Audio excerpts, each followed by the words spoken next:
Junk data टाकून लाडकी बहीण योजनेचं portal बंद पाडण्याचा विरोधकांचा प्रयत्न, देवेंद्र फडणवीस यांचा गंभीर आरोप, तर गृहमंत्री असलेल्या फडणवीसांनी चौकशी करावी, सुप्रिया सुळेंचं प्रत्युत्तर।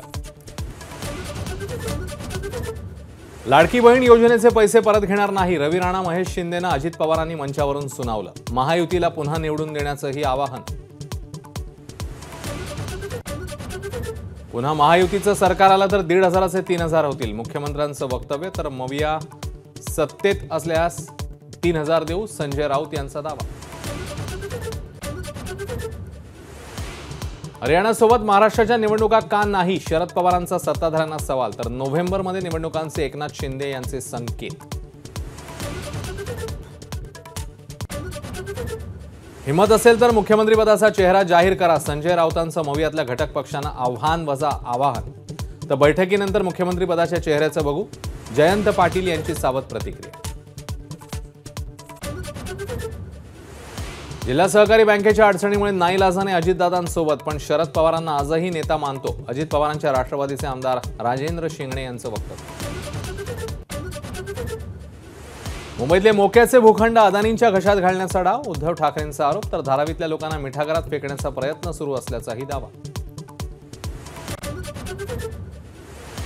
अजित पवारांच्या गुलाबी यात्रेसाठी पैसे कुठून आले, अंजली दमानी यांचा सवाल, स्वतःच्या संपत्तीचे पुरावे दाखवत सूरज चव्हाणांवर निशाणा।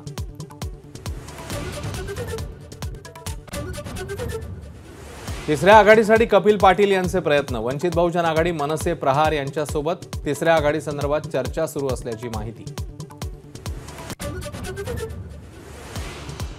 शिंदेंच्या शिवसेनेचे आमदार संजय गायकवाड यांचा आणखी एक प्रताप, मुलाच्या वाढदिवसाचा केक तलवारीने कापला, हा सत्तेचा माज असल्याची वडेट्टीवारांची टीका।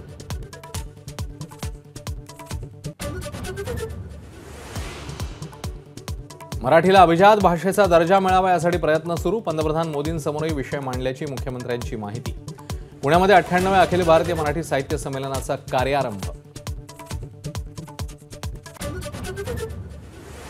पुण्यातल्या हडपसरमध्ये जोरदार पाऊस, बीडमध्ये मांजरा नदीला पूर, तर अकोल्यातल्या अकोट तालुक्यात ढगफुटी सदृश पाऊस।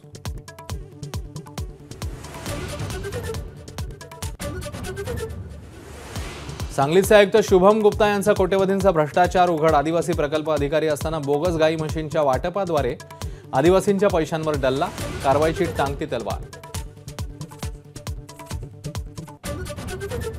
मंकीपॉक्स या आजाराबाबत जागतिक आरोग्य संघटनेच्या इशाऱ्यानंतर केंद्र सरकार अलर्ट मोडवर, आरोग्यमंत्री नड्डांची वरिष्ठ अधिकाऱ्यांसोबत बैठक, खबरदारीच्या उपाययोजना करण्याचे निर्देश। कुस्तीपटू विनेश फोगटचं मायदेशामध्ये जल्लोषात स्वागत, स्वागतासाठी दिल्ली विमानतळावर साक्षी मलिक, बजरंग पुनियाची हजेरी।